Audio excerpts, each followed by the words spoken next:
Oke, ketemu lagi, ngobrol-ngobrol lagi tentang voli Indonesia. Beberapa hari nggak bikin konten tentang Proliga. Nah, kita hari ini membahas tentang Proliga, tapi bukan tentang hasil pertandingan. Kita membahas mengenai bursa transfer untuk Proliga 2026 ini.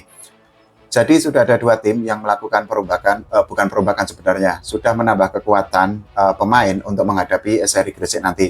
Yang pertama adalah Jakarta Livin Mandiri, yang kedua adalah Surabaya Samator. Nah, kita bahas dulu dari Jakarta Livin Mandiri dulu. Jadi, manajemen Jakarta Livin Mandiri itu menambah satu pemain asing di posisi outside hitter, yaitu Weronika Slavuska. Nah, dirinya itu adalah pemain asal timnas Polandia. Konon katanya ini nanti Veronica itu akan menggantikan Ceda Aktas yang ternyata dikabarkan mengalami cedera.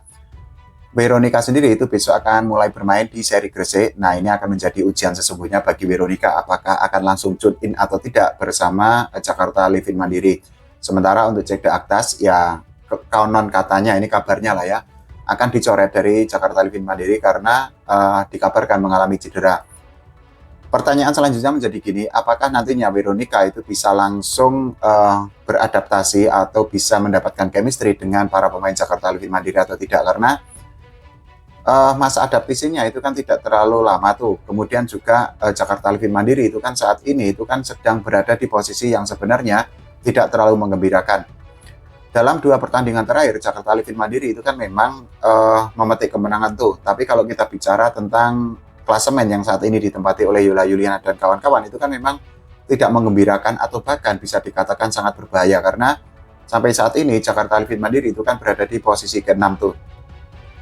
Mereka itu kan hanya berada di atas Medan Falcon. Itu artinya Jakarta Livin Mandiri itu kan memang harus bekerja ekstra keras lah ya untuk mendapatkan kemenangan demi kemenangan sekaligus mempertahankan tren positif yang sudah mereka dapatkan di dua pertandingan terakhir. Karena kalau terpeleset ya sudah akan semakin berat bagi Jakarta Livin Mandiri untuk bersaing di Final Four Proliga 2026. Nah, kalau kita bicara tentang pemain asing yaitu Veronica, ini kan pengalamannya itu kan sangat panjang tuh. Jadi tidak hanya membela di level klub atau tidak hanya bertanding di level klub, tapi juga Veronica itu kan pernah menjadi bagian dari timnas Polandia. Dirinya itu kan pernah bermain di VNL tahun 2022-2025 dan juga pernah tampil di kejuaraan Eropa atau Eurovolley tahun 2023.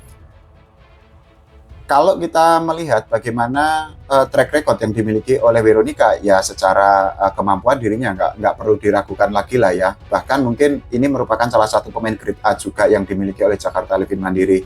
Selain Anabelika lah ya, Anabelika itu kan kemarin di pertandingan-pertandingan sebelumnya yang dijalani oleh Jakarta Livin Mandiri itu kan memang selalu menjadi top skor bagi tim dan juga dirinya itu kan menjawab tantangan dari pelatih dan juga dari para penggemar Jakarta Livin Mandiri. Tapi ya itu tadi bahwa belum tentu kok pemain grade A kemampuannya sangat oke, terus bermain di Proliga bisa langsung gacor ya belum tentu. Ada banyak faktor non teknis yang sebenarnya sangat mempengaruhi bagi seorang pemain untuk bisa langsung tune in, bisa langsung gacor atau enggak. Salah satu yang tidak boleh dilupakan itu adalah adaptasi dan juga chemistry dengan para pemain lainnya, khususnya untuk para hitter itu kan pasti harus memiliki chemistry yang sangat baik dengan setter.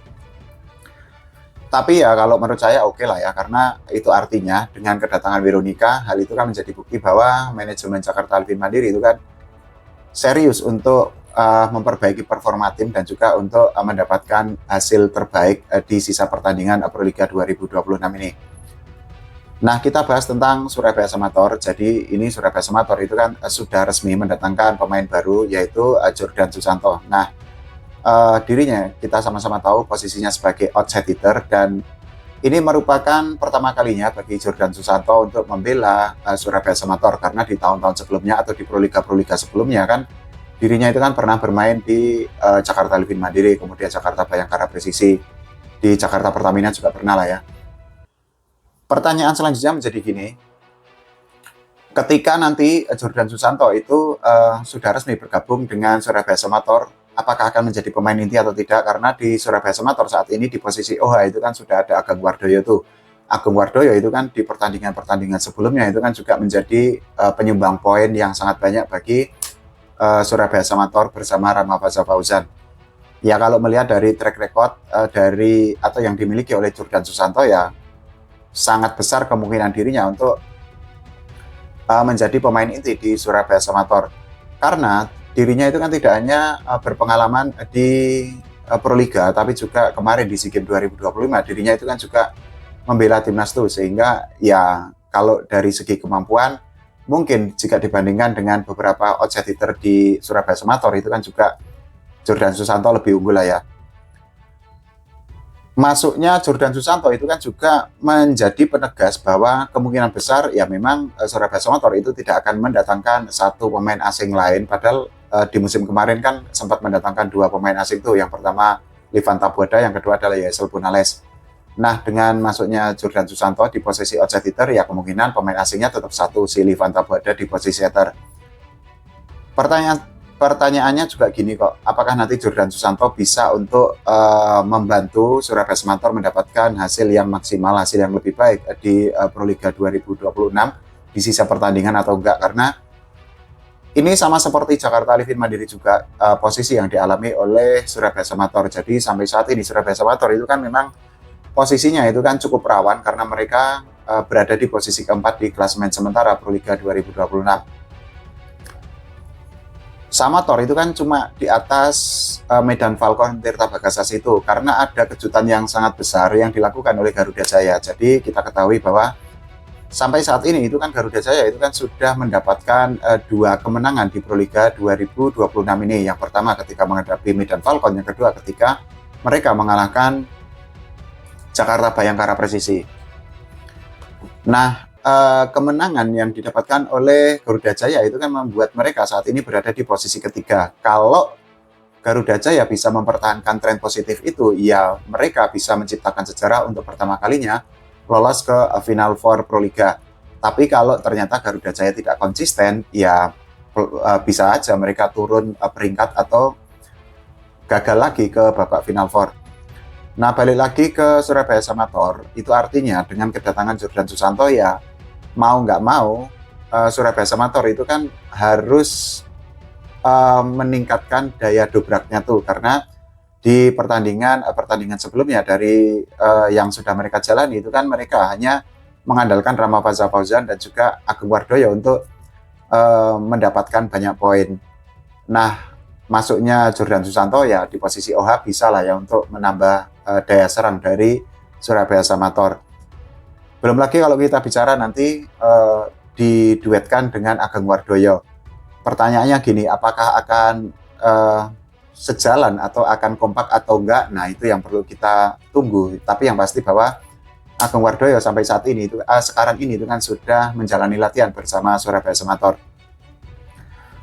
Oke sih, maksudnya pergerakan atau manuver dari klub-klub untuk memperbaiki performa mereka di sisa pertandingan Proliga 2026 ini oke. Itu artinya ya kita akan mendapatkan suguhan baru, dan yang pasti yang tidak kalah penting itu adalah akhirnya ada semakin banyak pemain khususnya lokal lah ya yang bisa merasakan ketatnya persaingan di Proliga, karena ini akan sangat penting untuk kemajuan atau perkembangan pemain itu sendiri, dan juga secara overall ya sangat bagus untuk voli Indonesia kalau semakin banyak pemain yang bermain di Proliga. Kalau menurut teman-teman semua bagaimana? Silahkan tulis di kolom komentar ya. Kita doakan timnas Indonesia semakin berprestasi dan juga voli Indonesia diurus semakin baik lagi oleh PBVSI. Oke, terima kasih teman-teman semua.